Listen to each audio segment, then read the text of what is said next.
New York university പ്രസിദ്ധീകരിച്ച servants of Allah African Muslims enslaved in Americas എന്ന പുസ്തകത്തിൽ പറയുന്നുണ്ട്.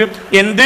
കടുത്ത മതവിശ്വാസികളായ മുസ്ലിങ്ങളെയാണ് സ്വതന്ത്രരായ ഇവരെ അടിമകളാക്കി കൊണ്ടുവന്നിട്ടാണ് അമേരിക്ക, പുതിയ അമേരിക്കയെ നിർമ്മിച്ചത് എന്ന് ന്യൂയോർക്ക് യൂണിവേഴ്സിറ്റി പ്രസിദ്ധീകരിച്ച ഈ പുസ്തകത്തിൽ ഉണ്ട്. സെർവൻസ് ഓഫ് അല്ലാഹ് എന്നാണ് അതിന്റെ ബിഗ് നെയിം. നമ്മൾ കുളിച്ച സോപ്പ് യൂറോപ്പിന്റെ ആയിരിക്കും, പല്ലേറ്റ സാധനം യൂറോപ്പിനാണ്. പിന്നെ എന്തിനാ അവർക്ക് ഇങ്ങോട്ട് വരേണ്ട ആവശ്യം? കിട്ടാവുന്നത് കട്ടുകൊണ്ടുപോയി ചെയ്തു. മനസ്സിലാവേണ്ട പറഞ്ഞു. ഇതാ ചിന്തിക്കണം. അല്ലാതെ അവരൊരിക്കലും പണിയെടുക്കൂല. പണിയെടുക്കാൻ വേണ്ടി കൽപ്പിക്കുക ചെയ്യുക. ഇന്ത്യക്കാരെ പിന്നെ വീശാൻ വേണ്ടി ഏൽപ്പിച്ചിരുന്ന ഒരു കഥ പറയുന്നത് ചില ഏരിയകളുണ്ട്. വീശാൻ വേണ്ടിയിട്ട്, അതായത് സായിപ്പും മദാമയും ഉള്ളിൽ കിടന്നുറങ്ങും. അക്കാലത്ത് ഇലക്ട്രിസിറ്റി സാർവത്രികമല്ല. അപ്പൊ എന്ത് ചെയ്യുന്നറിയാം? സായിപ്പും മാതാമയും കൂടെ ഉള്ളിൽ കിടന്നുറങ്ങും. പുറത്ത് ഇന്ത്യക്കാരെന്ത് ചെയ്യും? ഒരു കയറിട്ടിട്ട് ഉള്ളിൽ ഒരു ഫാൻ ഉണ്ടാവും. അതായത് ഫാനിൽ കയറ് കെട്ടിയിട്ട് പുറത്ത് വിൻഡോയിലൂടെ, പുറത്ത് മുകൾ ഭാഗത്തെ വിൻഡോയിലൂടെയോ മറ്റൊരു ദ്വാരത്തിലൂടെയോ കയറ് പുറത്തേക്ക് ഇടും. അപ്പൊ ഒരാൾ രാത്രി മുഴുവനും ഇരുന്നിട്ട് ഇങ്ങനെ ചെയ്യണം. ഉള്ളിലുള്ള സായിപ്പും മാതാമയും കിടന്നുറങ്ങും. അപ്പൊ സായിപ്പും മാതാമയും കിടന്നുറങ്ങാൻ വേണ്ടിയിട്ട് ഇന്ത്യക്കാരൻ എന്ത് ചെയ്യണം? ഉറങ്ങരുത്. ഇതിനിടയിൽ ഈ സാധു ഉറങ്ങിപ്പോവും. ഉറങ്ങിയാൽ അവിടെ എന്ത് നിൽക്കും? മനസ്സിലായില്ല? ഫാന് നിൽക്കും. അങ്ങനെ പുറത്തിറങ്ങി വന്നിട്ട് നോക്കുമ്പോൾ ഇയാൾ ഉറങ്ങിയിരിക്കും. അപ്പോൾ ബൂട്ടിട്ട് ചവിട്ടും. അങ്ങനെ എത്രയോ ഇന്ത്യക്കാരെ കൊന്നിട്ടുണ്ട് ബ്രിട്ടീഷുകാർ. ഇതൊക്കെ ചരിത്രമാണ്. ഇന്ത്യക്കാർക്ക് ക്രിസ്റ്റഫർ കൊളംബസിന് ശേഷം കോളനിവൽക്കരണം നടന്നു. ഈ കോളനിവൽക്കരണത്തിൽ രണ്ട് കാര്യങ്ങളാണ് പ്രധാനമായി നടത്തിയത്. ഒന്ന്, തദ്ദേശീയരായ വലിയൊരു ശതമാനം ജനങ്ങളെയും കൊന്നു. ആര്? യൂറോപ്യൻസ് കൊന്നു.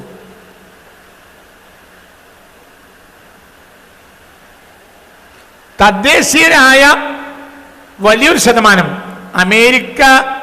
അമേരിക്കയിൽ യൂറോപ്പ് കയറി കൂടിയതിനു ശേഷം 16-17 നൂറ്റാണ്ടുകളിൽ ചെയ്തത് കേട്ടോളൂ. 16, 17, 18 നൂറ്റാണ്ടുകളിൽ അവർ ചെയ്ത്, പ്രധാനമായും 16-17 നൂറ്റാണ്ടുകളിൽ അവർ ചെയ്തത് തദ്ദേശീയരെ കൊലപ്പെടുത്തിയ ഇൻഡിജനസ് പീപ്പിൾ, അതായത് തദ്ദേശീയർ, അവിടുത്തെ തദ്ദേശീയരായ ജനങ്ങളെ അവർ കൊന്നു. അങ്ങനെ 5.5 കോടി ജനങ്ങളെയെങ്കിലും യൂറോപ്യർ പുതിയ അമേരിക്ക നിർമ്മിക്കാൻ വേണ്ടി കൊന്നിട്ടുണ്ടാകുമെന്നാണ്. ഇതിൽ 2 വിഭാഗം ജനങ്ങൾ കൊല ചെയ്യപ്പെട്ടിട്ടുണ്ട്. ഒന്ന്, ആദ്യ കാലഘട്ടത്തിൽ അവിടെ കുടിയേറി പാർത്ത മുസ്ലിങ്ങൾ. 2, അവിടുത്തെ കാട്ടുവർഷ ജനങ്ങൾ. മനസ്സിലായില്ലേ? 5.5 കോടി ജനങ്ങളെയെങ്കിലും അവർ കൊന്നു.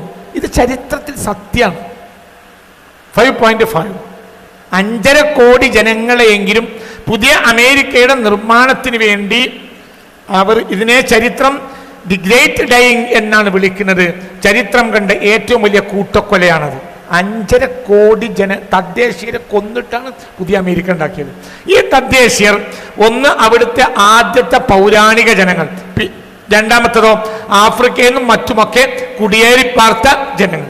ഈ ജനങ്ങളെ അവർ കൊന്നു. ഇതാണ് 16-17 നൂറ്റാണ്ടുകളിൽ അവർ ചെയ്തത്. ചിലരെ അവർ ഓടിച്ചു.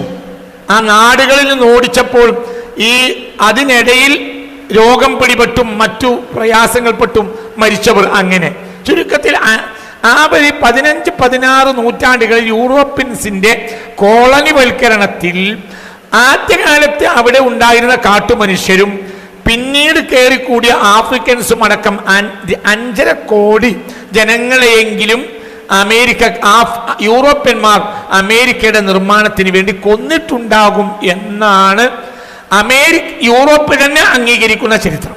ഇതിനെ ചരിത്രം ദി ഗ്രേറ്റ് ഡൈയിങ് എന്ന് വിളിക്കുന്നു. അതാണ് ചരിത്രം കണ്ട ഏറ്റവും വലിയ കൂട്ടക്കൊല. എന്നിട്ട് അവരെന്ത് ചെയ്തു? യൂറോപ്പ് അതിനെ ഭാഗിച്ചെടുത്തു. തെക്കേ അമേരിക്ക, മധ്യ അമേരിക്ക, മെക്സിക്കോ, വടക്കേ അമേരിക്കയുടെ ചില ഭാഗങ്ങൾ, ഫ്ലോറിഡ, കാലിഫോർണിയ അടക്കമുള്ള പ്രദേശങ്ങളെല്ലാം സ്പെയിൻ കയ്യിലാക്കി. ആസ്തക്, ഇൻക സാമ്രാജ്യങ്ങളൊക്കെ അവർ തകർത്തു. അവിടുത്തെ അമേരിക്കയിലെ സാമ്രാജ്യങ്ങളാണെന്നൊക്കെ, വലിയ വലിയ ഭരണകൂടങ്ങൾ, അതിനൊക്കെ അവർ തകർത്തു.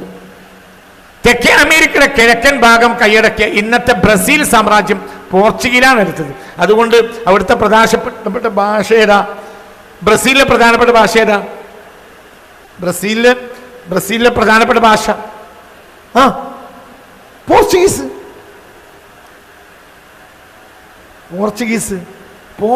ഭാഷ. മനസ്സിലായില്ലേ? ബ്രസീലിൽ ഉണ്ടായിരുന്ന ഭാഷ, തദ്ദേശീയ ഭാഷയെ അവരില്ലാതെയാക്കി. എന്നിട്ട് പോർച്ചുഗീസ് ഭാഷ ഈ ജനങ്ങളുടെ മേൽ അടിച്ചേൽപ്പിച്ചു. ഇതാണ് ബ്രസീൽ. ഇത് കൈയടക്കി വെച്ചത് ഇതാണ്. മധ്യ അമേരിക്ക, മെക്സിക്കോ അടക്കമുള്ള പ്രദേശങ്ങളെല്ലാം ഇവരുടെ കയ്യിലായിരുന്നു. ഇതൊക്കെ എന്താ പറയുക, സ്പെയിനിന്റെ കയ്യിൽ.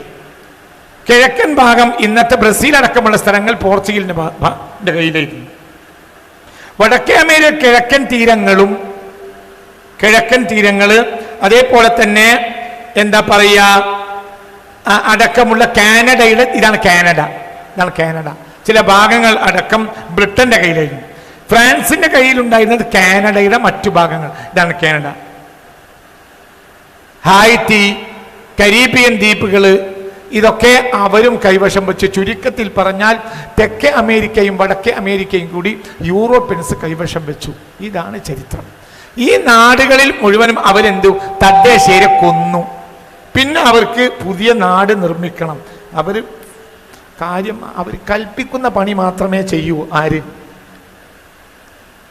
കൽപ്പിക്കുന്ന പണിയെ ചെയ്യൂ.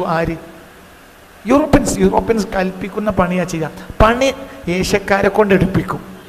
നിങ്ങൾക്ക് തോന്നുന്നുണ്ടോ ഈ ബ്രിട്ടീഷുകാർ ഇന്ത്യയിൽ നിന്ന് പോയത് ഇന്ത്യ മടുത്തിട്ടാണ്? ഒരിക്കലുമല്ല.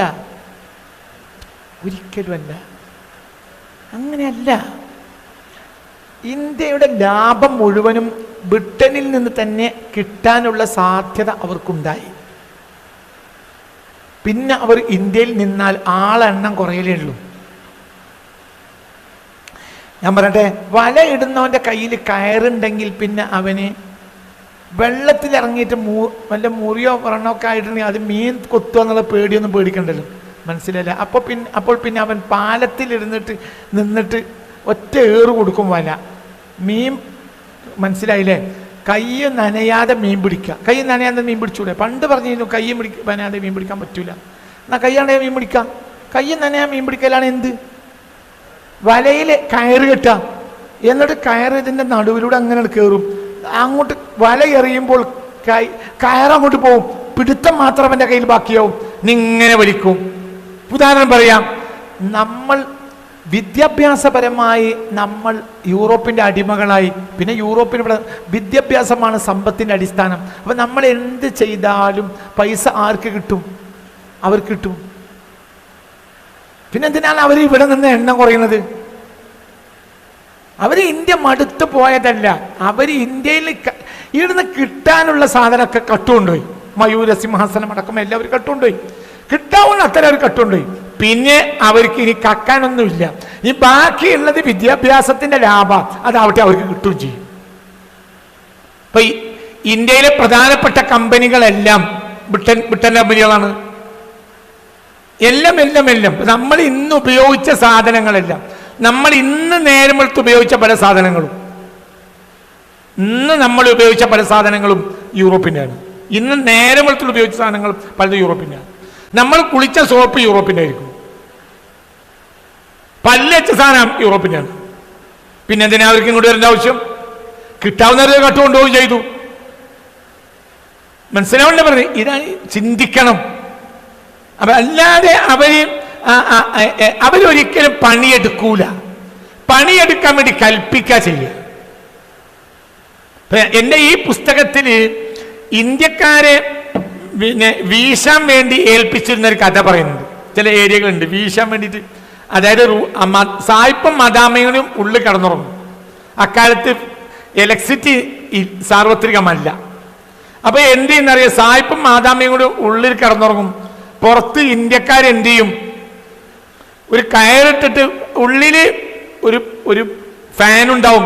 അതായത് ഫാനിൽ കയറ് കെട്ടിയിട്ട് പുറത്ത് വിൻഡോയിലൂടെ, പുറത്ത് മുകൾ ഭാഗത്തെ വിൻഡോയിലൂടെയോ മറ്റൊരു ദ്വാരത്തിലൂടെയോ കയറ് പുറത്തേക്ക് ഇടും. ഇപ്പൊ ഈ ഒരാള് രാത്രി മുഴുവനും ഇരുന്നിട്ട് ഇങ്ങനെ ചെയ്യണം. ഉള്ളിലുള്ള സായിപ്പ് മാതാമയും കടന്നുറങ്ങും. അപ്പൊ സായിപ്പും മാതാമും കടന്നുറങ്ങാൻ വേണ്ടിയിട്ട് ഇന്ത്യക്കാരൻ എന്ത് ചെയ്യണം? ഉറങ്ങരുത്. ഇതിനിടയിൽ ഈ സാധു ഉറങ്ങിപ്പോവും. ഉറങ്ങിയാൽ അവിടെ എന്ത് നിൽക്കും? മനസ്സിലായില്ല. ഫാന് നിൽക്കും. അങ്ങനെ പുറത്തിറങ്ങി വന്നിട്ട് നോക്കുമ്പോൾ ഇയാൾ ഉറങ്ങിയിരിക്കും. അപ്പോൾ ബൂട്ടിട്ട് ചവിട്ടും. അങ്ങനെ എത്രയോ ഇന്ത്യക്കാരെ കൊന്നിട്ടുണ്ട് ബ്രിട്ടീഷുകാർ. ഇതൊക്കെ ചരിത്രമാണ്. നിങ്ങൾക്കാർക്കും അറിയോ? ഇതൊക്കെ ചരിത്ര. അശോകൻ എഴുതി വെച്ചിട്ടുണ്ട് യൂറോപ്പിനെ വിശ്വസിക്കരുത്. അശോകൻ എഴുതി വെച്ചിട്ടുണ്ട്. അശോക ചക്രവർത്തി BC-യില, AD-യിലല്ല, BC-യില അശോക ചക്രവർത്തി എഴുതി വെച്ചിട്ടുണ്ട്, ഒരു കാരണവശാലും യൂറോപ്പിൽ വിശ്വസിക്കരുത്. അശോക ചക്രവർത്തി എഴുതി വെച്ചിട്ടുണ്ട്. മഹാഭാരത കഥയിൽ യുദ്ധത്തിൽ വലിയൊരു ശതമാനം യുദ്ധം നടന്നിട്ട് യൂറോപ്പിൽക്കെതിരാണെന്ന് മഹാഭാരത കഥയിലുണ്ട്. എൻ്റെ ഈ പുസ്തകത്തിലുണ്ട്, ഇതിലുണ്ട്. യൂറോപ്യൻസിനെതിരെ നടന്ന യുദ്ധമാണ് കുരുക്ഷേത്ര യുദ്ധം. അല്ലാതെ മുസ്ലിങ്ങൾക്കും ക്രിസ്ത്യാനികൾക്കും എതിരെ നടന്ന യുദ്ധമല്ല. വലിയൊരു ശതമാനം കുരുക്ഷേത്ര യുദ്ധം നടക്കുന്നത് ആർക്കെതിരെയാണ്? മനസ്സിലായില്ല. യൂറോപ്യൻസിനെതിരാണ്. ഈ പുസ്തകത്തിലുണ്ടാ ചരിത്രം. അത് ഹൈന്ദവ സമൂഹം അംഗീകരിക്കുന്ന ചരിത്രമാണ്. അപ്പൊ ഇങ്ങനെ അവർ കൽപ്പിക്കുകയുള്ളൂ. അവർ ആരെയും കൊന്നും പണിയെടുപ്പിക്കും. അപ്പൊ പിന്നെ അവർക്ക് പണിയെടുക്കാൻ ആളെ കിട്ടണം. ആ ആളെ കിട്ടാൻ വേണ്ടി അവർ ആളെ പിടിച്ചു. എവിടെ നിന്ന് പിടിച്ചു? ആഫ്രിക്കയിൽ നിന്ന് പിടിച്ചു. അതാണ് സത്യത്തിൽ മുസ്ലിം സ്ലേവ്സ്, മുസ്ലിം അടിമകൾ. ഈ മുസ്ലിം അടിമകളാണ് എന്ത് നിർമ്മിച്ചത്? ഈ രണ്ട് വടക്കേ തെക്കേ അമേരിക്കയുടെ നിർമ്മിതി മുഴുവനും മുസ്ലിം അടിമകളുടേതാണ്. ഓർത്തഡോക്സ് ക്രിസ്ത്യാനികളും കൂട്ടത്തിൽ ഉണ്ട്. ഇനി അവരെ മതം മാറ്റുകയും ചെയ്തു. യൂറോപ്യൻ മതത്തിലേക്ക് മാറ്റി. ഞാനതിനെ ക്രിസ്ത്യാനിറ്റി എന്ന് പോലും പറയില്ല. എന്തുകൊണ്ട്? യൂറോപ്യൻ മതം എന്നാൽ ക്രിസ്ത്യാനിറ്റി അല്ല. ക്രിസ്ത്യാനിറ്റി ഓർത്തഡോക്സ് ക്രിസ്ത്യാനിറ്റിയാണ്. അത് ഏഷ്യൻ ആഫ്രിക്കൻ ക്രിസ്ത്യാനിറ്റിയാണ്. യൂറോപ്യൻ താല്പര്യമുള്ള ചിലതിനെ വെട്ടുകയും ചിലതിനെ എടുക്കുകയും ചെയ്ത ഒരു രീതിയാണത്. അങ്ങനെ മുഴുവൻ ഇടപെടാൻ ഞാനില്ല, പക്ഷേ അത് വസ്തുതയാണ്. അപ്പൊ ഈ ഒരു സ്ലേവ്സിന് ഈ വിഷയത്തിൽ ഒരുപാട് പുസ്തകങ്ങൾ വന്നിട്ടുണ്ട്. ഉദാഹരണം പറയാം, സിൽവിയാൻ എ ദിയൂഫിന്റെ ഒരു പുസ്തകമുണ്ട്. എന്താ? സെർവൻസ് ഓഫ് അള്ളാഹ്. ആ പുസ്തകത്തിന്റെ പേര് എഴുതിയേക്കണേ. ഒരു പുതിയ പുസ്തകം. എന്താ പുസ്തകത്തിന്റെ പേര്? ന്യൂയോർക്ക് യൂണിവേഴ്സിറ്റി പ്രസ്സാണ് ആ പുസ്തകം പ്രസിദ്ധീകരിച്ചത്. Servants of Allah enslaved in the Americas. എന്താ പുസ്തകത്തിന്റെ പേര്? Servants of Allah African Muslims enslaved in the Americas. Servants of Allah, അള്ളാഹുവിന്റെ ദാസന്മാർ അഥവാ African Muslims enslaved in the Americas, അമേരിക്കകളിൽ അടിമകളാക്കപ്പെട്ടു. ഇത് ഒരു മക്കാരനോ മദീനക്കാരനോ ഒരു മലബാരിയോ എഴുതിയതല്ല ഈ പുസ്തകം. ഈ പുസ്തകം എഴുതുന്നത് സിൽവിയാൻ ദിയോഫാണ്. ഈ പുസ്തകം പ്രസിദ്ധീകരിച്ചത് മക്കയിലും മദീനയല്ല. ഇത് ന്യൂയോർക്ക് യൂണിവേഴ്സിറ്റിയാണ് ഈ പുസ്തകം പ്രസിദ്ധീകരിച്ചത്. എന്താ പുസ്തകത്തിന്റെ പേര്? Servants of Allah. പുസ്തകം എഴുതി വെക്ക്, എന്നിട്ട് പഠിക്കേ.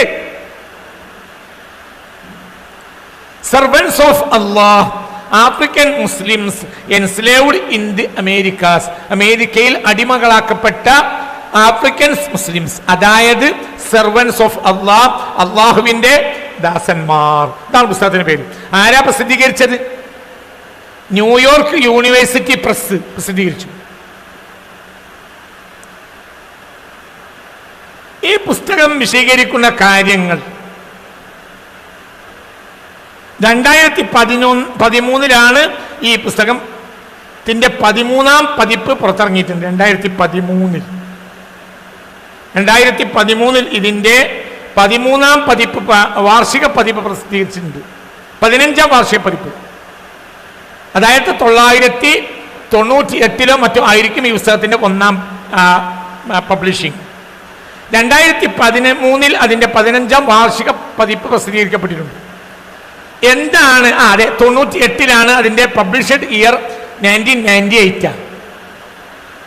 ന്യൂയോർക്ക് യൂണിവേഴ്സിറ്റി പ്രസിദ്ധീകരിച്ച പുസ്തകം. എന്താ പുസ്തകത്തിൽ പറയുന്നത്? അറ്റ്ലാന്റിക് അടിമക്കച്ചവടത്തിലൂടെ അമേരിക്കയിൽ എത്തിച്ച ആഫ്രിക്കക്കാരിൽ വലിയൊരു വിഭാഗം ആളുകൾ മുസ്ലിങ്ങളായിരുന്നു. ഇവരെല്ലാം അതിശക്തമായ ഇസ്ലാം മത വിശ്വാസികളായിരുന്നു. എന്ന് ഈ പുസ്തകം സമർത്ഥിച്ചിട്ടുണ്ട്. മനസ്സിലായ ന്യൂയോർക്ക് യൂണിവേഴ്സിറ്റി പ്രസിദ്ധീകരിച്ച servants of Allah African Muslims enslaved in Americas എന്ന പുസ്തകത്തിൽ പറയുന്നുണ്ട്. എന്ത്? കടുത്ത മതവിശ്വാസികളായ മുസ്ലിങ്ങളെയാണ് സ്വതന്ത്രരായ ഇവരെ അടിമകളാക്കി കൊണ്ടുവന്നിട്ടാണ് പുതിയ അമേരിക്കയെ നിർമ്മിച്ചത് എന്ന് ന്യൂയോർക്ക് യൂണിവേഴ്സിറ്റി പ്രസിദ്ധീകരിച്ച ഈ പുസ്തകത്തിൽ ഉണ്ട്. സെർവൻസ് ഓഫ് അല്ലാഹ് എന്നാണ് അതിന്റെ ബിഗ് നെയിം. 1998 പുസ്തകം പ്രസിദ്ധീകരിച്ചിട്ടുള്ളത്. ഈ പുസ്തകത്തിൽ പറയുന്നുണ്ട്, നോക്കൂ, 30 ലക്ഷത്തിലധികം മുസ്ലിങ്ങൾ അടിമകളായി അമേരിക്കയിൽ എത്തിച്ചിട്ടുണ്ട് ആ കാലയളവിൽ. എത്ര? 30 ലക്ഷം ഈ പുസ്തകത്തിലുണ്ട്. 30 ലക്ഷം മുസ്ലിങ്ങളെയെങ്കിലും പല തരത്തിലുള്ള മുസ്ലിങ്ങൾ കിട്ടിയവരൊക്കെയാണ് കൊണ്ടുപോകുന്നത്. അതിൽ രാജകുമാരന്മാരുണ്ട്, അതിൽ ഖുർആൻ ആഫിദീങ്ങളായ 10,000 ആയിരക്കണക്കായ മാലിക്കി ഫഖീഹന്മാരുണ്ട്, അവരെ ഫിഖ് കിതാബുണ്ട്. ഇന്ന് ലോകത്തെ പ്രധാനപ്പെട്ട യൂണിവേഴ്സിറ്റികൾ അവരെഴുതിയ ഫിഖ്ഹി ഗ്രന്ഥം, മനസ്സിലായില്ലേ? ഈ സ്ലേവ്സ് എഴുതിയ ഫിഖ്ഹി ഗ്രന്ഥം ഇന്ന് ലോകത്തെ ജോർജിയ യൂണിവേഴ്സിറ്റി പോലത്തെ യൂണിവേഴ്സിറ്റികൾ സൂക്ഷിച്ചിട്ടുണ്ട്, കയ്യെഴുത്ത് പ്രതി. ഞാൻ ഭാഗത്തേക്ക് വരാം. അതായത് പണ്ഡിതന്മാർ അങ്ങനെ ഏറ്റവും ചുരുങ്ങിയത്, അതായത് ന്യൂയോർക്ക് യൂണിവേഴ്സിറ്റി പ്രസിഡന്റിനെ അംഗീകരിക്കുന്ന ചരിത്രമാണ്. ചുരുങ്ങിയത് എത്ര ലക്ഷം മുസ്ലിങ്ങൾ അമേരിക്കയുടെ നിർമ്മിതിക്ക് വേണ്ടി 16-17 നൂറ്റാണ്ടുകളിൽ കൊണ്ടുപോയിട്ടുണ്ടാവും? ചുരുങ്ങിയത് എത്ര? 30 ലക്ഷം മുസ്ലിങ്ങളെങ്കിലും കൊണ്ടുപോയിട്ടുണ്ടാകും എന്ന്. ഇവർക്ക് നന്നായി അറബി എഴുതാനും വായിക്കും. അവരുടെ തദ്ദേശ ഭാഷ അറബി അല്ല, എന്നാലും അവരിൽ പലർക്കും അറബി നന്നായി അറിയായിരുന്നു. കാരണം ഇവരാരാ? പണ്ഡിതന്മാര്. മനസ്സിലായില്ല നിങ്ങൾക്ക്? ഈ പുസ്തകത്തിലുണ്ട് ഇവരുടെ ഭാഷ. ഇപ്പൊ ഞാൻ പറയട്ടെ, മാലിക്കാരുണ്ട്. മാലിയുടെ ഭാഷ കഴിഞ്ഞ തവണ ഞാൻ പറഞ്ഞല്ലോ, മാലിയുടെ ഭാഷ മന്ദിങ്കയാണ്. അതേ സമയത്ത് ഇവർക്ക് നല്ലപോലെ അറബി അറിയായിരുന്നു. അപ്പൊ അവര് ഒരു മാതൃഭാഷക്ക് പുറമെ ഒരാൾക്ക് മറ്റൊരു ഭാഷ അറിയണമെങ്കിൽ ആ ഭാഷയിൽ അയാൾ ആരായിരിക്കണം? പണ്ഡിതനായിരിക്കണം. മനസ്സിലായോ? ധാരാളം ആളുകൾ അറബി പണ്ഡിതന്മാരായിരുന്നു. ഈ പുസ്തകത്തിലുണ്ട്. അടിമത്ത ചരിത്രത്തിലെ ഏറ്റവും മികച്ച പഠനങ്ങളിലൊന്നായി കണക്കാക്കപ്പെടുന്ന ഈ ഗ്രന്ഥത്തിന് 1999 അമേരിക്കൻ ലൈബ്രറി അസോസിയേഷന്റെ ഔട്ട്സ്റ്റാൻഡിംഗ് അക്കാഡമിക് ബുക്ക് എന്ന പുരസ്കാരം കിട്ടിയിട്ടുണ്ട്. ഈ പുസ്തകത്തിന് സെർവൻസ് ഓഫ് അല്ലാഹ് എന്ന ഈ പുസ്തകം, അതായത് അമേരിക്ക അംഗീകരിച്ചൊരു പുസ്തകമാണ്. എന്താണ്? അതായത് അമേരിക്കൻ ലൈബ്രറി അസോസിയേഷന്റെ ഔട്ട്സ്റ്റാൻഡിംഗ് അക്കാഡമിക് ബുക്ക് എന്ന പുരസ്കാരത്തിന് ഈ പുസ്തകം അർഹമായിട്ടുണ്ട്. 1999 മനസ്സിലായോ പറഞ്ഞത്? ചിന്തിക്കണം. ഞാൻ ഈ പുസ്തകം പറയുന്ന അങ്ങനെ 100 കണക്കിന് പുസ്തകങ്ങൾ, ഇത് വളരെ ഒതന്റിക്കായ ഒരു പുസ്തകമായതുകൊണ്ട് ഞാൻ ഈ പുസ്തകം കൊണ്ടുവരുന്നത്. ഇങ്ങനെ 100 കണക്കിന് പുസ്തകമുണ്ട്. ഈ പുസ്തകം പരിചയപ്പെടുത്തുന്ന ഒരു 3 പണ്ഡിതന്മാരെയും ഒരു രാജകുമാരനെയും ഞാൻ വളരെ ഷോർട്ടായ ഈ സ്പീച്ചിൽ കാണിക്കാം. അങ്ങനെ ആയിരക്കണക്കായ 10,000 ആളുകളുണ്ട്. അതിലൊരു 4 ആളെ ചരിത്രം ഞാൻ പറഞ്ഞുതരാം. ഒന്ന്, ഒരു രാജകുമാരൻ. അദ്ദേഹത്തിന്റെ പേര് അബ്ദുറഹ്മാൻ ഇബ്രാഹിം സൂരി എന്നാണ്. അദ്ദേഹത്തിന്റെ ഫോട്ടോയാണ്. ആ പുസ്തകത്തിൽ അദ്ദേഹത്തിന്റെ ഫോട്ടോ കൊടുത്തിട്ടുണ്ട്. അദ്ദേഹം പ്രിൻസാ, രാജകുമാരന്. അതായത് യൂറോപ്യൻസ് ആഫ്രിക്കയിൽ വന്ന് സ്വതന്ത്രരായവരെ പിടിച്ച് ചെങ്ങലക്കിട്ട് കൊണ്ടുപോയിട്ട് അമേരിക്കയിൽ പണിയെടുപ്പിച്ചു. അമേരിക്കയുടെ നിർമ്മിതിക്ക് വേണ്ടി പണിയെടുപ്പിച്ചതിൽപ്പെട്ട ഒരുപാട് ആളുകളെ ചരിത്രം ഇതിൽ പറയുന്നുണ്ട്. പ്രധാനപ്പെട്ട ഒരു 3-4 ആളുകളെ ചരിത്രം ഈ ചെറിയ ഷോർട്ട് സ്പീച്ചിൽ ഞാൻ നിങ്ങളെ കാണിക്കാം. നിങ്ങൾ ഇതിനെ പുരസ്കരിച്ച് പഠനം നടത്തിയാൽ 100 കണക്കിന് തെളിവുകൾ നിങ്ങൾക്ക് കിട്ടും. ഈ പുസ്തകം പറയുന്ന ഒരാളാണ് ആര്? അബ്ദുറഹ്മാൻ ഇബ്രാഹിം സൂറി. 4 ആളെ ഞാൻ പരിചയപ്പെടുത്തി തരാം. ഒരാൾ അബ്ദുറഹ്മാൻ ഇബ്രാഹിം സൂറി, രണ്ടാമത്തെ ആൾ ഉമർ ബിൻ സയ്യിദ്. വലിയ ആളുകൾ, വലിയ പണ്ഡിതന്മാരാണ്, ഹാഫിളീങ്ങളാണ്. മൂന്നാമത്തെ അബൂ സുലൈമാൻ ദിയാലു. നാലാമത്തെ ആൾ ബിലാലി മുഹമ്മദ്. ഇതിൽ ആദ്യത്തെ ആള് പണ്ഡിതനുമാണ്, രാജകുമാരനുമാണ്. മറ്റ് മൂന്നാളുകളും കച്ചവടക്കാരാണ്, വലിയ മാലിക്കി പണ്ഡിതന്മാരാണ്. ഇതൊക്കെ ഈ പുസ്തകം പരിചയപ്പെടുത്തുന്നത്. ഏതാ പുസ്തകം? സെർവൻസ് ഓഫ് അള്ളാഹ് എന്ന ന്യൂയോർക്ക് യൂണിവേഴ്സിറ്റി പ്രസിദ്ധീകരിച്ച പുസ്തകം. ആദ്യമായി അബ്ദുറഹ്മാൻ ഇബ്രാഹിം സൂരിയെ പറയാം. അദ്ദേഹം 1762 ഫൂട്ടാ ജാലോണിൽ ജനിച്ചു. ഫൂട്ടാ ജാലോൺ ഇതാണ് ഫൂട്ടാ ജാലോൺ.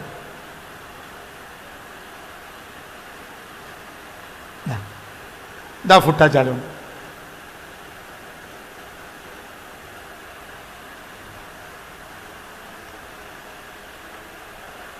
ഗിനിയയുടെ ഒരു ഭാഗം തന്നെ ജൈബിയയുടെ മുകൾ ഭാഗം ഇതാണ് ഫൂട്ടാ ജാലോൺ, ഗിനിയയുടെ ഒരു ഏരിയ. ഇവിടെ ജനിച്ചു 1762. എങ്ങനെ ജനിച്ചു? അവിടുത്തെ രാജാവായ ഇബ്രാഹിം സൂരിയുടെ മകനായിട്ടാണ് ജനിച്ചത്. അവിടുത്തെ രാജാവായിരുന്ന ഇബ്രാഹിം സൂരിയുടെ മകനായി ജനിച്ചു. അദ്ദേഹം യഥാർത്ഥത്തിൽ ഒരു പ്രിൻസാണ്, രാജകുമാരനാണ്. ഇവിടെ ജനിച്ചു, കെനിയയിൽ ഫൂട്ടാ ജലാനിൽ ജനിച്ചു. അദ്ദേഹം തിംബക്തുവിലെ ആണ് അദ്ദേഹത്തിന്റെ ഖുർആൻ ഹദീസ് പഠനം, മറ്റു കാര്യങ്ങളൊക്കെ അദ്ദേഹം പഠിച്ചത് തിംബക്തു യൂണിവേഴ്സിറ്റിയിലാണ്. തിംബക്തു യൂണിവേഴ്സിറ്റി നിങ്ങൾക്കറിയാം. തിംബക്തു യൂണിവേഴ്സിറ്റി എവിടെയാ? തിംബക്തു യൂണിവേഴ്സിറ്റി ഇതാ. തിംബക്തു യൂണിവേഴ്സിറ്റി ഇതാ. തിംബക്തു യൂണിവേഴ്സിറ്റി നിങ്ങൾക്കറിയാം. തിംബക്തു യൂണിവേഴ്സിറ്റി ഇതാണ്. തിംബക്തു യൂണിവേഴ്സിറ്റി മാലിയിലെ യൂണിവേഴ്സിറ്റിയാണ്. അത് സ്ഥാപിച്ചത് ആരാ? മാൻസ മൂസ AD 13-ാം നൂറ്റാണ്ടിൽ സ്ഥാപിച്ചതാണ് തിംബക്തു യൂണിവേഴ്സിറ്റി. ആ തിംബക്തു യൂണിവേഴ്സിറ്റിയിലാണ് ഈ രാജകുമാരൻ പഠിച്ചത്. അദ്ദേഹത്തിന് അറബി ഭാഷയിൽ പണ്ഡിതനായിരുന്നു. അദ്ദേഹം രാജകുമാരനുമാണ്, വലിയ പണ്ഡിതനാണ്, ഖുർആനെ കുറിച്ച് വലിയ ഗ്രാഹ്യതയുള്ള ആള്, ഹദീത്ത്. പഠനത്തിന് ശേഷം തിരിച്ചു വന്ന് പിതാവിനോട് കൂടെ അദ്ദേഹം പിതാവിന്റെ ഒരു സൈന്യത്തിന്റെ തലവനായി. ആര്? ഈ അബ്ദുറഹ്മാൻ ഇബ്രാഹിം സൂരിയുടെ മകനായ അബ്ദുറഹ്മാൻ ഇബ്രാഹിം സൂരി. അദ്ദേഹം ഒരു ലെഫ്റ്റനന്റായി, ഒരു സൈന്യത്തിന്റെ തലവനായി ജീവിച്ചു. 1788 അദ്ദേഹത്തിന്റെ ജനനവർഷം 1762. അദ്ദേഹത്തിന്റെ 26-ാമത്തെ വയസ്സിൽ 1788 ഒരു യുദ്ധത്തിനിടയിൽ ശത്രുഗോത്രക്കാർ അദ്ദേഹത്തെ പിടിച്ചു, സൈന്യത്തെ തോൽപ്പിച്ചു പിടിച്ചു. അക്കാലത്തെ ചില വനമേഖലയിലൊക്കെ താമസിക്കുന്ന ചില ഗോത്രക്കാർ എന്ത് ചെയ്യുന്നു? ആരെ കിട്ടിയാലും അധിനിവേശകർക്ക് വിൽക്കും. കാരണം ഇവർ വലിയ വില കൊടുത്ത് വാങ്ങും. എന്തിന്? അടിമാക്കി കൊണ്ടുപോകാൻ. പിന്നെ അടിമയാവും. അപ്പൊ അടിമയായി. 1788 ഇദ്ദേഹം അടിമയായി. ഇയാൾ ആരാ? സ്വതന്ത്രൻ. ഇയാൾ ആരാ? രാജാവിന്റെ മകൻ. ഇയാൾ ആരാ? തിംബക്തു യൂണിവേഴ്സിറ്റിയിൽ പഠിച്ച പണ്ഡിതൻ, രാജകുമാരൻ. ഇതൊക്കെ യൂണിവേഴ്സിറ്റി, ന്യൂയോർക്ക് യൂണിവേഴ്സിറ്റി പ്രസിദ്ധീകരിച്ച സെർവൻസ് ഓഫ് അള്ളാഹ് എന്ന പുസ്തകത്തിൽ ഉണ്ട്. നിങ്ങൾ പഠിക്കും.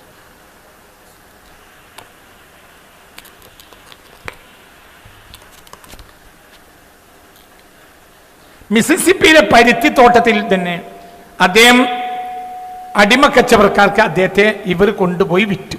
കപ്പൽ മാർഗം അമേരിക്കയിലെത്തി അദ്ദേഹം എന്താ പറയാ, മിസിസിപ്പിയിലെ ഒരു തോട്ടം അടിമയായി അദ്ദേഹത്തെ ഉപയോഗപ്പെടുത്തപ്പെട്ടു.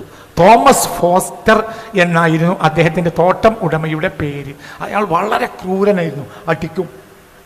അടിച്ച് പണിയെടുപ്പിക്കും. ഇയാൾ ആരാണ്? ഇയാൾ പ്രിൻസാ, രാജകുമാരനാണ്, പണ്ഡിതന്. ഇതൊക്കെ ഈ പുസ്തകത്തിലുണ്ട്. 40 വർഷത്തോളമാണ് ഈ മനുഷ്യൻ അവിടെ അടിമയായി 40 വർഷത്തോളം അടിമയായി. അതിനിടയിൽ അദ്ദേഹം ഇങ്ങനെ കൊണ്ടുവന്ന ഒരു അടിമ പെണ്ണിനെ കല്യാണം കഴിച്ചു.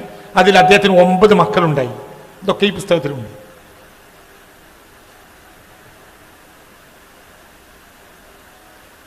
ഒരു ദിവസം അദ്ദേഹം മിസിസിപ്പിയിലെ ഒരു ചന്തയിലേക്ക് വീട്ടിലേക്ക്, അദ്ദേഹത്തിന് അടിമയാണ്, തോമസ് ഫോസ്റ്ററിന്റെ അടിമയാണ്, കുടുംബം ഉണ്ട്, 9 മക്കളുണ്ട്, അടിമപ്പണി എടുക്കുകയാണ്. അതിനിടയിൽ ചന്തയിലേക്ക് എന്തോ വാങ്ങാൻ വേണ്ടി പോയ ഒരു സാഹചര്യത്തിൽ അദ്ദേഹത്തെ ജോൺ കോക്സ് എന്ന ഒരു ഇംഗ്ലീഷുകാരൻ ഡോക്ടർ കണ്ടെത്തി. ആരെ? ഈ അബ്ദുറഹ്മാൻ ഇബ്രാഹിം സൂരിയെ മിസിസിപ്പിയിലെ ഒരു ചന്തയിൽ വെച്ച്, പിൽക്കാലത്ത് മിസിസിപ്പിയിലെ ഒരു ചന്തയിൽ വെച്ച് ജോൺ കോക്സ് കണ്ടെത്തി. ഇത് ആ ചരിത്രം ഈ പുസ്തകത്തിലുണ്ട്. അപ്പൊ ഈ ഡോക്ടർ അത്ഭുതപ്പെട്ടു പോയി, ഇയാളെന്താ ഇവിടെ അടിമയായിട്ട്?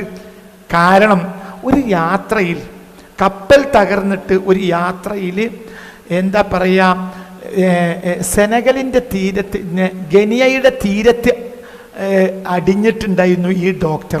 അന്ന് ഈ രാജകുടുംബമാണ് ഈ ഡോക്ടറെ സംരക്ഷിക്കുകയും ആതുര ശുശ്രൂഷകൾ നൽകുകയും ചെയ്ത്. അന്ന് ആ കൊട്ടാരത്തിലെ രാജകുമാരനാണ് ആര്? ഇത്. ഈ മനസ്സിലായില്ല നിങ്ങൾക്ക്? ഈ ഡോക്ടർ കാണാൻ ആരെ? John Cox. ഇതൊക്കെ അവർ തന്നെ യൂറോപ്യൻസ് തന്നെ വ്യക്തമായി എഴുതി വെച്ച ചരിത്രങ്ങളാണ്. ന്യൂയോർക്ക് യൂണിവേഴ്സിറ്റി പ്രസിദ്ധീകരിച്ച പുസ്തകം. നമ്മൾ എഴുതി ഉണ്ടാക്കാന്ന് ഒരാൾക്കും പറയാൻ പറ്റൂല. അങ്ങനെ ആർക്കും നിഷേധിക്കാൻ പറ്റിയൊരു സാധനം ഞാൻ ഇവിടെ പറയൂല. അപ്പൊ ഈ ജോൺ കോക്സ് കണ്ടെത്തി ഇയാളെ. മിസിസിപ്പിയിലെ ചന്തയിൽ എന്തോ സാധനം വാങ്ങാണ്ടി വന്നതാ. അപ്പം ഇതെന്താ? ഇയാളെ അത്ഭുതപ്പെട്ടു. അപ്പം നോക്കുമ്പോൾ അത്ഭുതം. അപ്പം നോക്കുമ്പോൾ ഇയാൾ ആരാണ്? തോമസ് ഫോസ്റ്റർ എന്ന ക്രൂരനായ തോട്ടം ഉടമയുടെ അടിമയാണ്. അപ്പോൾ കാര്യങ്ങൾ അന്വേഷിച്ചപ്പോൾ വിശദങ്ങൾ വിശദീകരിച്ചു. അപ്പോൾ തോമസ് ഫോസ്റ്ററിൻ്റെ അടുത്തേക്ക് പോയി ആര്? ഈ ജോൺ കോക്സ്. എത്ര വിലയാണെങ്കിലും ഇയാളെ ഞാൻ മോചിപ്പിക്കാം എന്ന് പറഞ്ഞു. പക്ഷേ തോമസ് ഫോസ്റ്റർ സമ്മതിച്ചില്ല, വിട്ടുകൊടുക്കാൻ തയ്യാറായില്ല. മനസ്സിലായി? ക്രൂരനായ ഒരു തോട്ടമുടമയുടെ അടിമയായിരുന്നു ഇദ്ദേഹം.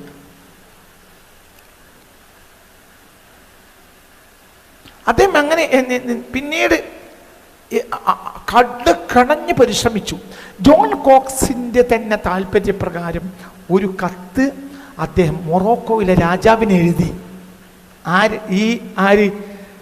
അബ്ദുറഹ്മാൻ ഇബ്രാഹിം സൂരി എന്ന ഈ രാജകുമാരനായ പണ്ഡിതൻ എഴുതി മൊറോക്കോയിലെ സുൽത്താനൊരു കത്തെഴുതി. മൊറോക്കോയിലെ സുൽത്താന് കത്ത് കിട്ടിയപ്പോൾ, അതായത് നല്ല മനോഹരമായ അറബിയിൽ വലിയൊരു പണ്ഡിതൻ, രാജകുമാരൻ, ഗനിയിലെ രാജകുമാരനായിരുന്നൊരു മനുഷ്യൻ എഴുതിയ കത്ത് അക്കാലത്ത് ഈ രാജാവിന് കിട്ടിയപ്പോൾ അദ്ദേഹം അമേരിക്കൻ സർക്കാരുമായി ബന്ധപ്പെട്ടു ഇയാളെ മോചിപ്പിക്കണമെന്ന് പറഞ്ഞു. അന്ന് American president John Kinsey Adams ആണ്. അദ്ദേഹം തന്നെ തോമസ് ഫോസ്റ്ററോട് പറയുകയും അങ്ങനെ അയാളെ മാത്രം വിട്ടുകൊടുക്കുകയും ചെയ്തു. ആരെ വിട്ടില്ല? ഭാര്യയും വിട്ടില്ല, 9 മക്കളെയും വിട്ടില്ല. ഇതൊക്കെ ഈ അതിമനോഹരമായ ചരിത്രം ഈ പുസ്തകം പ്രസിദ്ധീകരിച്ചിട്ടുണ്ട്. അതായത് മൊറോക്കോയിലെ രാജാവിന് കത്തെഴുതി. മൊറോക്കോയിലെ രാജാവ് അന്ന് American president John Quincy Adams ആണ്. അദ്ദേഹവുമായി ബന്ധപ്പെട്ടു. എത്രയും പെട്ടെന്ന് ഈ മനുഷ്യനെ മോചിപ്പിക്കണം എന്ന് പറഞ്ഞു. ജോൺ ക്വിൻസി ആഡംസ് എന്ത് ചെയ്തു?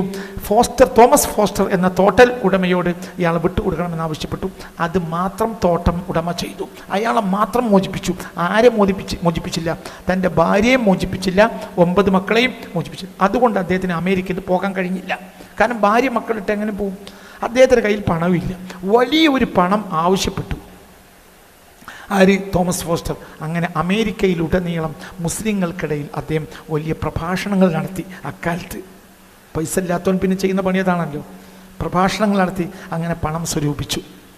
അങ്ങനെ എന്ത് ചെയ്തു? 1829 ഒരു വർഷത്തിന് ശേഷം അദ്ദേഹത്തിൻ്റെ ഭാര്യയെയും 9 മക്കളെയും തോമസ് ഫോസ്റ്റർ മോചിപ്പിച്ചു. അങ്ങനെ 1829 അദ്ദേഹം തൻ്റെ ഭാര്യയും 9 മക്കളുമായി ആഫ്രിക്കൻ തീരത്ത്, ലൈബീരിയയിലെ ആഫ്രിക്കൻ തീരത്ത് തിരിച്ചെത്തി. 1828 അദ്ദേഹത്തെ മോചിപ്പിച്ചു. മനസ്സിലായില്ലേ? ജോൺ കിൻസി ആഡംസിന്റെ കൽപ്പന പ്രകാരം തോമസ് ഫോസ്റ്റർ മോചിപ്പിച്ചു. പിന്നെ അദ്ദേഹം പണം സ്വരൂപിച്ച് പ്രഭാഷണം നടത്തി, മുസ്ലിങ്ങൾക്കിടയിൽ പ്രഭാഷണം നടത്തി പണം സ്വരൂപിച്ച് അദ്ദേഹം എന്ത് ചെയ്തു? ഭാര്യയും മക്കളെയും മോചിപ്പിച്ചു. 1829 ഭാര്യയും മക്കളെയും അവരെയും മോചിപ്പിച്ച് കിട്ടി. 1829 അദ്ദേഹം ലൈബീരിയയുടെ തീരത്ത്, ലൈബീരിയയുടെ തീരത്ത് അദ്ദേഹം കപ്പലിറങ്ങി. ലൈബീരിയയുടെ തീരത്ത് ലൈബീരിയയുടെ തീരത്ത് അദ്ദേഹം കപ്പലിറങ്ങി. അപ്പോഴത്തിന് പറ്റ അവശനാണ്. അദ്ദേഹത്തിൻ്റെ നാട്, ഈ മനുഷ്യൻ്റെ, ഈ പണ്ഡിതനായ ഈ രാജകുമാരൻ്റെ നാട് ഫൂട്ടാ ജാലോണാണ്. ഫൂട്ടാ ജാലോണിലേക്ക് കുറച്ചും കൂടി യാത്ര ചെയ്യണം. ആ യാത്രക്കിടയിൽ ഇദ്ദേഹം മരിച്ചുപോയി. അതായത് ജന്മനാട്ടിൽ തിരിച്ചെത്താൻ കഴിഞ്ഞില്ല. 1762 ജനിച്ച് 40 വർഷത്തോളം അടിമയായി. അമേരിക്കൻ പ്രസിഡന്റിൻ്റെ തന്നെ, അതും മൊറോക്കോയിലെ സുൽത്താൻ ഇടപെട്ടിട്ടാണ് അയാളെ മോചിപ്പിച്ചു. പിന്നെ അയാൾ തന്നെ പ്രഭാഷണം നടത്തി ഭാര്യ മക്കളെ മോചിപ്പിച്ച് ആഫ്രിക്കൻ തീരത്ത്, ലൈബീരിയൻ തീരത്ത് എത്തി ജന്മനാട്ടിലേക്കുള്ള യാത്ര മധ്യേ അദ്ദേഹം മരിച്ചുപോയി. 1829 മരിച്ചു. ഈ ചരിത്രം സെർവൻസ് ഓഫ് അള്ളാഹ് എന്ന പുസ്തകത്തിലുണ്ട്. ഇദ്ദേഹത്തെക്കുറിച്ച് പിന്നെ ഇംഗ്ലീഷുകാർ ഫിലിം ഇറക്കി. അതാണ് എന്ത്? Prince among slaves. ലോക പ്രശസ്തമായ സിനിമയാണിത്. പ്രിൻസ് എമംഗ് സ്ലേവ്സ്, അതായത് അടിമകൾക്കിടയിൽ രാജകുമാരനും എന്നാണ് അതിൻ്റെ അർത്ഥം. ഈ വിഷയത്തിൽ പിന്നെ സിനിമ വന്നിട്ടുണ്ട്. സിനിമ എന്ത് കിട്ടിയാലും അമേരിക്കക്കാരും ബ്രിട്ടീഷുകാരും ഒക്കെ വേഗം എന്താക്കും? നമ്മളത് കിതാബൊക്കെയാണെങ്കിൽ അവരെന്താക്കും? സിനിമ ആക്കുമല്ലോ. ഞാൻ ഇതൊക്കെ എന്തിനാ പറയുന്നറിയോ? ഇതൊന്നും, ഈ സിനിമ എന്ന് പറഞ്ഞാൽ ഒരു ഹിസ്റ്റോറിക്കൽ ഡോക്യുമെൻ്ററിയാണ്, അല്ലാതെ എന്തല്ല, കേവലമുള്ള ഒരു സിനിമയല്ല. ഒരു ഹിസ്റ്റോറിക്കൽ ഡോക്യുമെൻ്ററി എന്ന് പറഞ്ഞാൽ ചരിത്രപരമായ ഒരു വസ്തുതയെ ചില ആക്ടേഴ്സിനെ വെച്ചിട്ട് പുനരാവിഷ്കാരം ചെയ്യുകയാണ് ഈ ചിത്രം ചെയ്യുന്നത്. അല്ലാതെ എന്തല്ല, ഒരു മിത്തിനെ കൊണ്ടുവരില്ല. നിങ്ങൾക്ക് പറഞ്ഞത് മനസ്സിലായില്ല. സിനിമ 2 ജാതിയുണ്ട്. ചിലപ്പോൾ ചരിത്രത്തെ അങ്ങനെ തന്നെ സിനിമയാക്കും. ഉദാഹരണം പറയാം, സലാഡിനെ പറ്റി സിനിമയുണ്ട്. സലാഡിൻ എന്നാണ് ആര്? സലാഡിനെ അറിയില്ല. സലാഡിനാര് പറ? സുൽത്താൻ സലാഹുദ്ദീൻ അയ്യൂബിയെ കുറിച്ച് ഇപ്പോൾ സിനിമയുണ്ട്. വലിയ വലിയ ആക്ടർമാരും ആക്ട്രസുകളൊക്കെ അഭിനയിച്ച സിനിമയുണ്ട്. സലാഡിൻ എന്ന പേരിൽ യൂറോപ്പിൽ സിനിമയുണ്ട്. ഒരുപാട് സിനിമയുണ്ട് സലാഡിൻ്റെ പേരിൽ. അപ്പൊ യൂറോപ്യൻസിന് എന്ത് കിട്ടിയാലും യൂറോപ്യൻസ് ചരിത്രത്തെയും ചരിത്രമല്ലാത്തതിനെയും സിനിമയാക്കുന്ന കൂട്ടത്തിൽ അവരുണ്ടാക്കിയ ഈ അടുത്ത കാലത്ത് പുറത്തിറങ്ങുകയും വളരെ വലിയ വിഖ്യാതി നേടുകയും ചെയ്ത ഒരു സിനിമയാണ് ഏത്? 2007 അമേരിക്കയുടെ പ്രശസ്ത ഔദ്യോഗിക ചാനലായ PBS ആണ് ഇത് പുറത്തു കൊണ്ടുവന്നത്. ഇതിന് വേണ്ടതെല്ലാം ചെയ്ത് ഈ ഹിസ്റ്റോറിക് ഡോക്യുമെന്ററി പുറത്തു കൊണ്ടുവന്നത് അമേരിക്കയുടെ ഔദ്യോഗിക ചാനലാണ്. ആ ഹിസ്റ്റോറിക് ഡോക്യുമെന്ററിയാണ് എന്ത്? Prince among slaves. ഇതാ ആ സിനിമയുടെ പോസ്റ്ററാണിത്. Prince among slaves. നമ്മൾ ചിന്തിക്കണം. പ്രിൻസ് എമംഗ് സ്ലേവ്സ് ഇതൊരു ഹിസ്റ്റോറിക് ഡോക്യുമെന്ററിയാണ്, അല്ലാതെ എന്തല്ല. ഇതൊരു മിത്തിനെ കെട്ടിണ്ടാക്കിയത് ഒരു അല്ല. അമേരിക്കക്കാർ അത് സിനിമയാക്കി. രണ്ടാമത്തെ ഒരാളെ പറ്റി സമയം വളരെ കുറവാണ്. രണ്ടാമത്തെ ആളാണ് ഉമർ ബിൻ സയ്യിദ്. ഇപ്പം ആദ്യത്തെ ആള് രാജകുമാരനാണ്, അമേരിക്കൻ അംഗീകരിക്കുന്ന രാജകുമാരനാണ്. വലിയ ഒരു തിംബക്തു യൂണിവേഴ്സിറ്റിയിൽ പഠിച്ച ആളാണ്, വലിയ പണ്ഡിതനാണ്. രണ്ടാമത്തെ ഉമർ ബിൻ സയ്യിദിൻ്റെ ഫോട്ടോ ആ പുസ്തകത്തിൽ ഇങ്ങനെ കൊടുത്തിട്ടുണ്ട്. ഇതാണ് ഉമർ ബിൻ സയ്യിദ്. ഹാഫിദുൽ ഖുർആനാണ്. മാലിക്കി പണ്ഡിതൻ എന്നാൽ തുല്യതയില്ലാത്ത പണ്ഡിതനാണ്, ഭയങ്കര പണ്ഡിതനാണ് ഉമർ ബിൻ സയ്യിദ്. വേറെ ആളുകളെ ഞാൻ കാണിക്കാം. അദ്ദേഹം ഈ ഉമർ ബിൻ സയ്യിദ് ജനിക്കുന്നത് 1770 ആഫ്രിക്കയിലെ സെനഗാംബിയയിലെ ഫൂട്ടാ ടൊറോയിലാണ്. സെനഗാംബിയ എന്ന് പറഞ്ഞാൽ ഇന്നത്തെ സെനഗല്. ഇവിടെ അദ്ദേഹം ജനിക്കുന്നത് സെനഗലിലാണ്. ഇന്നത്തെ സെനഗാംബിയ എന്ന് പറഞ്ഞാൽ സെനഗല്, ഇന്നത്തെ സെനഗല്.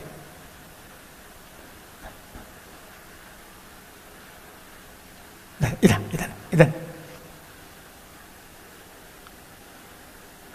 ഇന്നത്തെ സെനഗൽ. പഴയ കാലത്തെ ഫൂട്ടോ ടൊറോ എന്ന് പറയും, ഇന്ന് സെനഗൽ എന്ന് പറയും. സെനഗലിലാണ് അദ്ദേഹം ജനിക്കുന്നത്. ഒരു സമ്പന്ന കുടുംബത്തിൽ ജനിച്ച അദ്ദേഹം 25 വർഷത്തോളം കിതാബ് ഓതിയിട്ടുണ്ട്. 25 വർഷത്തെ കിതാബ് ഓതിയിട്ടുണ്ട്.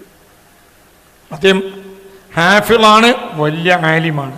ഇസ്ലാമിക നിയമം, തത്വചിന്ത, തിയോളജി, അഖീദ, അതേപോലെ തന്നെ എന്താ പറയുക, മാത്തമാറ്റിക്സ്, ഇതിലൊക്കെ അപാര പണ്ഡിതനായിരുന്നു. അദ്ദേഹം വലിയൊരു സ്കോളറായിരുന്നു.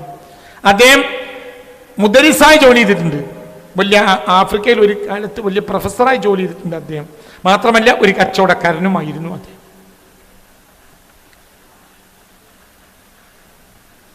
ആയിരത്തി 1870 അദ്ദേഹം ജനിക്കുന്നത്. തന്റെ 37-ാമത്തെ വയസ്സിൽ ഒരു ആഭ്യന്തര കലാപം ആഫ്രിക്കയിൽ നടക്കുമ്പോൾ അദ്ദേഹത്തെ ചില എതിർ കക്ഷിക്കാർ പിടിച്ചെടുത്തു. അങ്ങനെ എന്ത് ചെയ്തു? ആ എതിർ കക്ഷിക്കാർ അദ്ദേഹത്തെ യൂറോപ്പിൽ നിന്ന് അടിമയാക്കാൻ വേണ്ടി ആളെ തെരഞ്ഞു വന്ന ആളുകൾക്ക് വിറ്റു. അങ്ങനെ അദ്ദേഹത്തെ സൗത്ത് കരോലിനയിലെ ചാർലസ്റ്റണിലേക്ക് അദ്ദേഹത്തെ കൊണ്ടുപോയി. ഈ വലിയ പണ്ഡിതനെ, അദ്ദേഹത്തിന്റെ പേര് ഉമർ ബിൻ സയ്യിദ് എന്നാണ്. അദ്ദേഹത്തെ ഈ തോട്ടമുടമകൾ, പൊതുവെ തോട്ടമുടമകളെ പറ്റി ഒരുപാട് നോവലുകളും കഥകളും അമേരിക്കയിൽ തന്നെ ഉണ്ട്. കാരണം തോട്ടമുടമകളെ പറ്റി ഒരു ചെറുകഥകൾ തന്നെ ഞാൻ വായിച്ചിട്ടുണ്ട്, നോവലുകളുണ്ട്. തോട്ടമുടമകൾ എക്കാലത്ത് ക്രൂരന്മാരാ. കാരണം ക്രൂരന്മാരല്ലാതെ ഇവർക്ക് ഈ തോട്ടം ഉണ്ടാക്കാൻ കഴിയില്ല. അങ്ങനത്തെ തോട്ടങ്ങളുണ്ടാക്കി ഈ അടിമകളെ വെച്ചിട്ട് അടിച്ചിട്ട് പണിയെടുപ്പിക്കും. ജോൺസൺ എന്ന ഒരാൾക്കാണ് ഇദ്ദേഹത്തെ കൊണ്ടുപോയി വിറ്റത്. അങ്ങനെ വലിയ പീഡനങ്ങൾ ഏറ്റുവാങ്ങി സഹിക്ക വഴിയാതെ വർഷങ്ങൾക്ക് ശേഷം അദ്ദേഹം അവിടുന്ന് ഓടി രക്ഷപ്പെട്ടു. ഏതായാലും രാജകുമാരന് ഓടി രക്ഷപ്പെടാൻ കഴിഞ്ഞില്ല. 40 കൊല്ലം അടിമയായി. ഉമർ ബിൻ സയ്യിദ് എന്ന ഈ മഹാനായ പണ്ഡിതൻ ഓടി രക്ഷപ്പെട്ടു അവിടെ നിന്ന്.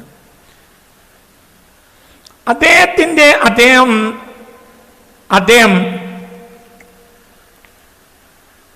അങ്ങനെ ഓടി രക്ഷപ്പെട്ട അദ്ദേഹം വടക്കൻ കരോലിനയിൽ എത്തിയപ്പോൾ അദ്ദേഹത്തെ പോലീസ് പിടിച്ച് ജയിലിലാക്കി. അങ്ങനെ ജയിലിലടച്ചു. ജയിലിലടച്ചപ്പോൾ അദ്ദേഹം എന്ത് ചെയ്യുന്നു? ജയിൽ മുറികളിലൊക്കെ നല്ല അറബിക് കവിതകൾ എഴുതി വെക്കും, ഖുർആന്റെ ആയത്തുകൾ എഴുതി വെക്കും. ഖുർആന്റെ ആയത്തുകൾ, അറബിക് കവിതകളൊക്കെ അതിമനോഹരമായി എഴുത്ത് കണ്ടപ്പോൾ ജയിലധികാരികൾക്കും തദ്ദേശീയരായ ചില മുസ്ലിങ്ങൾക്കും മനസ്സിലായി. അവിടെ പിടിക്കപ്പെട്ട് കൊണ്ടുവരുന്നവർക്കും മറ്റൊക്കെ മനസ്സിലായി, ഇയാൾ സാധാരണക്കാരനല്ല, ഇയാൾ വലിയൊരു പണ്ഡിതനാണ് എന്ന് അവർക്ക് ബോധ്യപ്പെട്ടു. അങ്ങനെ അദ്ദേഹം എന്ത് ചെയ്തു എന്നാൽ അദ്ദേഹം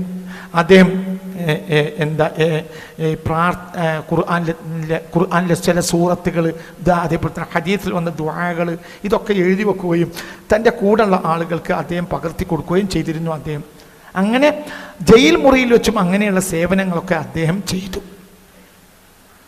ഈ മനുഷ്യൻ പിന്നീട് എന്ത് ചെയ്തു?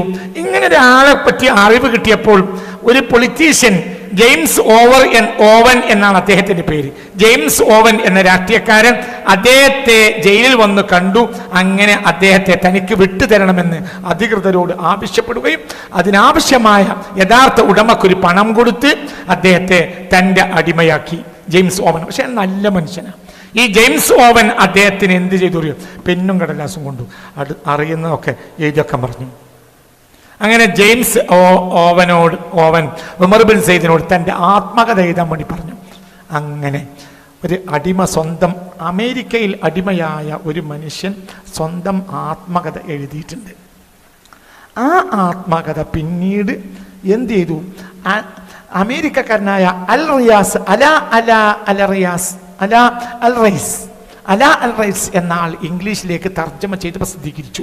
A Muslim Americans love the life of Umar bin Sayyid എന്നാണ് ആ പുസ്തകം. ആ പുസ്തകത്തിന്റെ ഇംഗ്ലീഷ് കോപ്പിയുടെ ഫ്രണ്ട് പേജാണ് ഇത്. എന്താ പുസ്തകത്തിന്റെ പേര്? എ മുസ്ലിം അമേരിക്കൻസ് ലവ്, ഒരു മുസ്ലിമായ അമേരിക്കൻ അടിമ. A Muslim Americans love the life of Umar bin Said എന്ന്. അലാ അൽ റൈസ് ആണ് ഈ പുസ്തകം ഇംഗ്ലീഷിലേക്ക് തർജ്ജമ ചെയ്ത് പ്രസിദ്ധീകരിച്ചത്.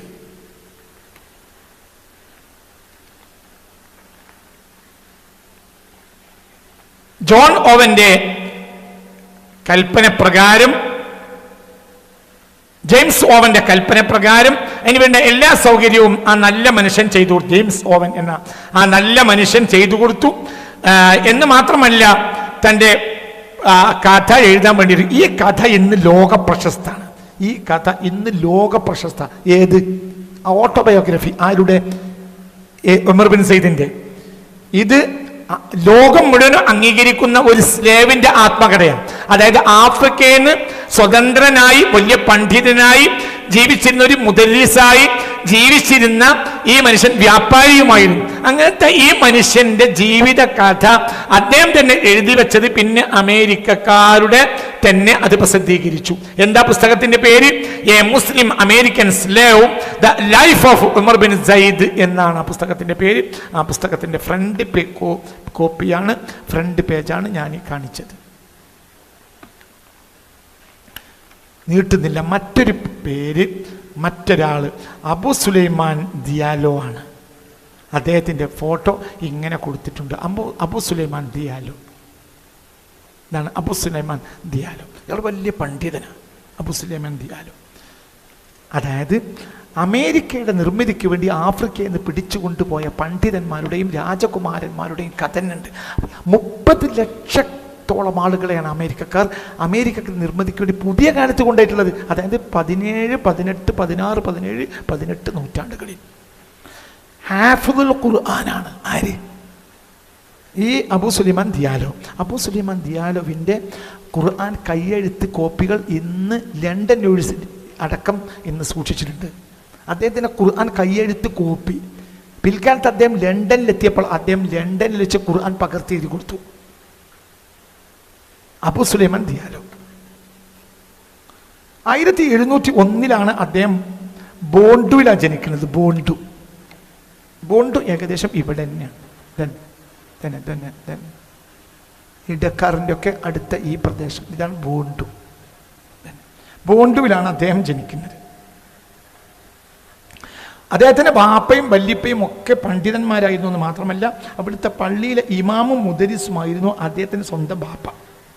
ഈ അബൂ സുലൈമാൻ ദിയാലുവിൻ്റെ ബാപ്പ നാട്ടിലെ വലിയ ആലിമാണ്, ഇമാമാണ്. അദ്ദേഹം ഹാഫിദുൽ ഖുർആനാണ്. ചെറുപ്പത്തിൽ തന്നെ ഖുർആൻ മനഃപ്പാഠമാക്കിയ ഹാഫിളാണ്.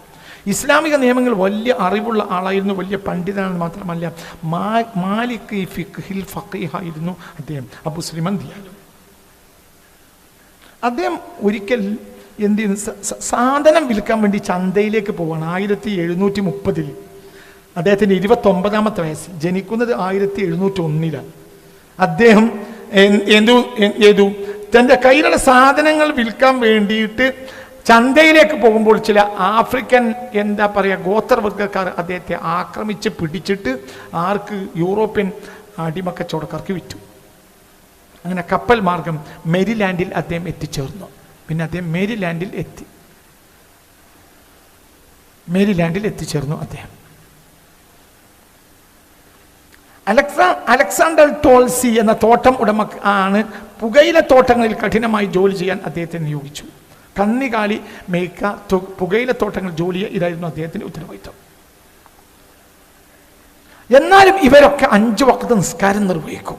അതേപോലെ തന്നെ അദ്ദേഹം എല്ലാ ദീനി കാര്യങ്ങളും നിസ്കാരം എല്ലാ കാര്യം നിർവഹിക്കുമ്പോൾ കൂടെയുണ്ടായിരുന്ന ചില യൂറോപ്യൻസിന് ഇദ്ദേഹത്തോട് വല്ലാത്ത ക്രൂരതമായ താല്പര്യം തോന്നുകയും ഒരവസ്ഥ തോന്നുകയും നമസ്കരിക്കുന്ന ഇദ്ദേഹത്തെ എറിഞ്ഞു വീഴ്ത്തുകയും ചെയ്തു.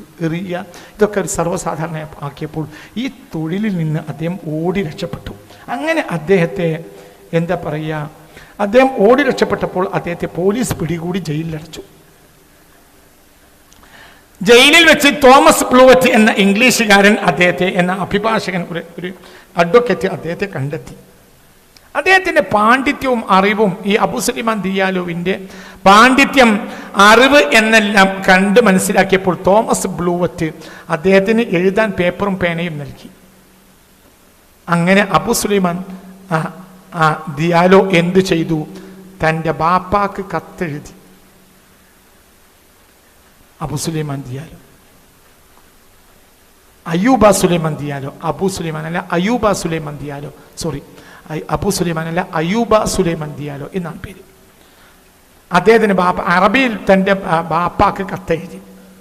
ആഫ്രിക്കയിലെ തൻ്റെ കാര്യങ്ങളെല്ലാം വിശദീകരിച്ച് അദ്ദേഹം ബാപ്പാക്ക് കത്തെഴുതി. ഈ കത്ത് ലണ്ടൻ വഴി ആഫ്രിക്കയിലേക്ക് അയക്കാൻ ശ്രമിക്കുന്നതിനിടയിൽ ജെയിംസ് ഓഗ്ലത്തോർപ്പ് എന്ന പ്രഭുവിൻ്റെ കയ്യിൽ ഈ കത്തെത്തിച്ചേർന്നു. അപ്പോൾ ഈ കത്ത് വായിച്ചപ്പോൾ അദ്ദേഹത്തിൻ്റെ ജീവിത കഥയും പ്രയാസങ്ങളൊക്കെ വലിയൊരു പണ്ഡിതന് സംഭവിച്ച കാര്യങ്ങൾ അദ്ദേഹത്തിന് ഈ പ്രഭു മനസ്സിലാക്കിയപ്പോൾ ഈ പ്രഭു എന്ത് ചെയ്തു? ഈ പ്രഭു ഓക്സ്ഫോർഡ് സർവകലാശാലയിലെ പണ്ഡിതന്മാരടുത്ത് കൊണ്ടുപോയി ഈ കത്ത് വായിപ്പിച്ചു. അപ്പോൾ ഇദ്ദേഹം വലിയൊരു പണ്ഡിതനാണ്, ജ്ഞാനിയാണ്. അയ്യൂബ സുലൈമാൻ ദിയാലോ വലിയ പണ്ഡിതനാണെന്ന് അദ്ദേഹം മനസ്സിലാക്കുകയും അദ്ദേഹത്തിന് വേണ്ട സൗകര്യങ്ങളെല്ലാം ചെയ്തു കൊടുത്ത് AD 1733 അദ്ദേഹത്തെ ലണ്ടനിലേക്ക് കൊണ്ടുവന്നു. ഈ പണ്ഡിതനെ ബ്രിട്ടീഷ് രാജകുടുംബവും പണ്ഡിതന്മാരും ഇംഗ്ലീഷ് പണ്ഡിതന്മാരും ഒക്കെ ചേർന്ന് 1733 വലിയ സ്വീകരണം നൽകി. ഇതെല്ലാം ന്യൂയോർക്ക് യൂണിവേഴ്സിറ്റി പ്രസിദ്ധീകരിച്ച പുസ്തകത്തിൽ ഉണ്ട്, നിങ്ങൾക്ക് പരിശോധിക്കാം. ലണ്ടനിൽ വെച്ച് അദ്ദേഹം ഇംഗ്ലീഷ് ഭാഷ പഠിച്ചു. ഭയങ്കര പണ്ഡിതനായിരുന്നു. അദ്ദേഹത്തിന് അറബി ഭാഷ അറിയാം, തദ്ദേശ ഭാഷ അറിയാം. ലണ്ടനിൽ താമസിക്കുന്ന കാലത്ത് അദ്ദേഹം ഇംഗ്ലീഷ് ഭാഷ പഠിച്ചു എന്ന് മാത്രമല്ല, അദ്ദേഹത്തിന് എന്ത് ചെയ്തു എന്നാൽ അദ്ദേഹം എന്താ ചെയ്തെന്നാൽ അദ്ദേഹം